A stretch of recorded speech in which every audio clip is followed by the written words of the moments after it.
Adorable story alert! So I was hanging out with my 2-year-old second cousin in the ocean in Florida, and we're jumping up and down with the waves, and it's fun, but then the water got all calm, and I said, oh, no more waves, because, that's the top tier of communication I'm going for with a 2-year-old, but then he said, don't worry, there'll be more. And I was like, how do you know? And he was like, it's a cycle. Yes, it is a cycle. The Earth is filled with cycles. And if my 2-year-old second cousin knows it, you should know it too. The universe is the great recycler. All the stuff that we've got on Earth, every last particle of matter or calorie of energy has been around since the Big Bang. It just keeps getting repurposed over and over again. And when it comes to matter, at least, Earth is essentially a closed system. All matter gets passed around in continuous biogeochemical cycles, which are pathways for molecules like water or elements like carbon and nitrogen and phosphorus to move through all of the Earth's various ecological and geological compartments. Now, of course, we couldn't possibly talk about how all matter gets cycled around Earth in one video, because the Earth is pretty big. But consider this an introduction to biogeochemical cycles starring my 2 personal favorites, carbon and water.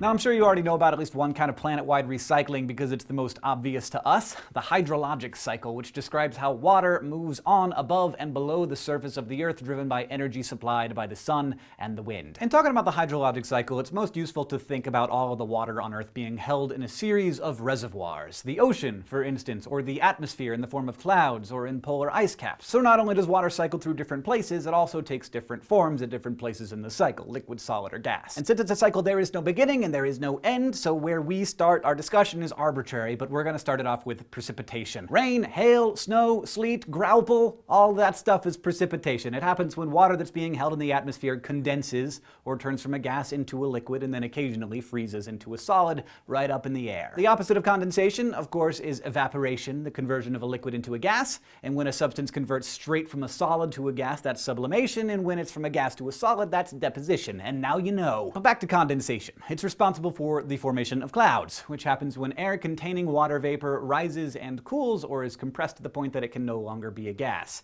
At this point, the vapor forms droplets. This is the same thing you see happening on your glass of iced tea on a humid day. The water in the air around the glass gets cold and turns from gas into liquid. So a cloud is just a big pile of condensed water droplets. In a sense, it's a gigantic floating reservoir. Clouds are a handy feature of the hydrologic cycle because as they drift over the landscape, they move water around the globe, so water that evaporates over the ocean can be deposited somewhere else. Otherwise, if water always got deposited right where it evaporated, the precipitation would be almost all right over the ocean because that's where most of the evaporation on Earth takes place. So wind moves clouds, and as water keeps condensing, clouds get heavier and heavier until our old friend gravity takes over and pulls the condensed droplets to the ground in the form of rain, or in the form of snow or hail or sleet or grauple. So now the water's on the ground, but gravity continues to work on it, pulling it toward its resting place, whatever that might be. It either pulls the water across the surface of the land toward the lowest point in a process called runoff, or it pulls it underground. Water can be trapped or stored for a little while in places like lakes and ponds and wetlands, but most of the water that falls as precipitation gets pulled lower and lower and lower as runoff through the creeks, streams, and rivers until it reaches the oceans. Now, in really cold places, water of course freezes and hangs around as ice in certain places for thousands of years at a time, like at the poles and glaciers and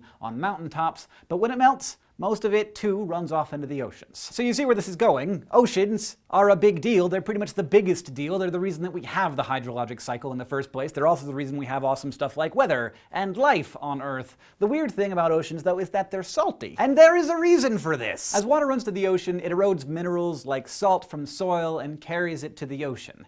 Now, water heading to the ocean might not taste salty, but the salt's in there. But here's the thing. When the water evaporates again, the salt doesn't evaporate with it. It gets left behind. You keep this up for a few billion years with pure water evaporating from the ocean and then returning with tiny amounts of salt, and that's your recipe for 1 billion cubic kilometers of brine. And all this shows that the world's oceans are literally the last stop for all the liquid water on Earth. The only way to get out of there is through evaporation, and that leaves all your minerals behind. Now, living things also have their role to play in the hydrologic cycle. In both plants and animals, the breakdown of carbohydrates to produce energy produces water as a waste product. So we lose water through evaporation from our skin. We also exhale water vapor, and of course we pee it out. Indeed, most organisms on Earth are made mostly of water, although that water cycles in and out of us pretty quickly. In plants, water is sucked up through the roots and moves up to the leaves, the gas exchange organs, where it evaporates quickly. This process is called evapotranspiration, and since there are so many plants here on Earth, it's responsible for a good amount of the water that enters the atmosphere. This process is essentially the opposite of condensation in that it turns liquid water into gas. The energy of the sun drives evaporation, whether it's from the surface of the ocean or from treetops and leaves, and then once all that water evaporates into the atmosphere, we're right back where we started. It's a cycle! So now that you know a little bit about the hydrologic cycle, it's a little easier to understand how the carbon cycle works.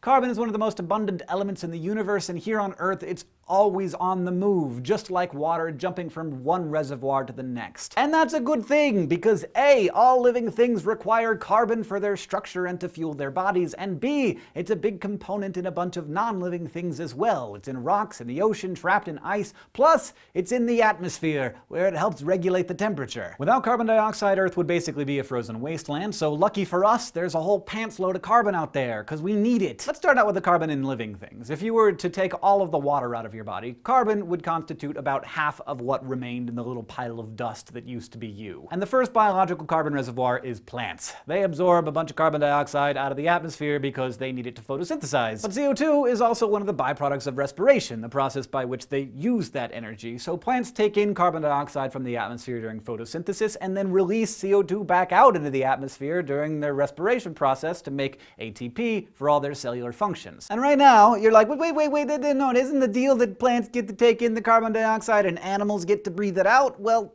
yes and no. It's just that plants take in more CO2 from the atmosphere than they give off through respiration. The rest is like their profit. It's what becomes the body of the plant. That's right, that big old massive tree, all of that mass came from gas.